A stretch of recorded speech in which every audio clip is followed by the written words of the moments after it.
siis joillekin vieläkin on ongelma se, että nuoret tai jotkut muut käyttää pipoa sisätiloissa. Ja mä ainakin nyt yritän omalta kohdaltani taistella sitä vastaan silleen, että käytän pipoa sisällä ja yritän saada jonkun sortin asennemuutosta ihmisiin.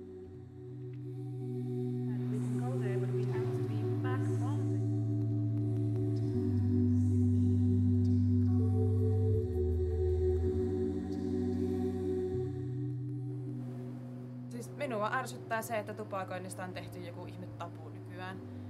Ja sä yritetään jotenkin hankaloittaa ja vaikeuttaa koko ajan. Minun ongelmahan se on, jos minä haluan terveyteni huodontaa.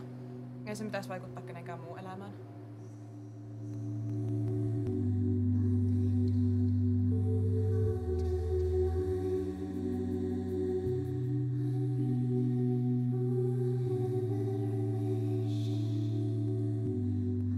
No niin, eli Suomessa vituttaa aika paljon se, että ulkopuolisille ja yleisillä paikalla oikeastaan saa hirveästi jutella. Että kun minäkin yritän puhua niin kun jossain bussipysäkillä ihmisille, kysellä kuulumisia ja hymyillä, niin mua pidetään heti joko hulluna tai humalaisena.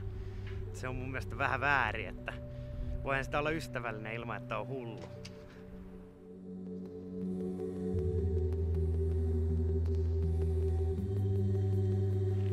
Ja taas vituttaa. Pyörä pöllittiin 3. kertaa tänä vuonna. Tuosta se lähti pihasta, saatana. Mikä siinä taas oikein on? Minä en jaksa enää tämmöstä touhua. Täällä pöllitään näitä pyöriä niin paljon.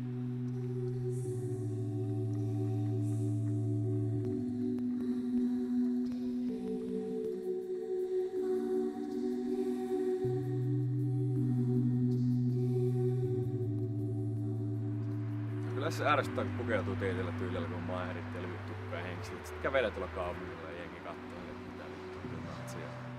Tulee aina jotain kommenttia, mutta sitten et oikein jaksa selitellä aina, vaikka kaikki tulee kyselemään. Ei sitä vaan jaksa. Kyllä se ärsyttää suoraan sanottuna. Vasta mielestä jengi voi pukeutua ja miten haluaa.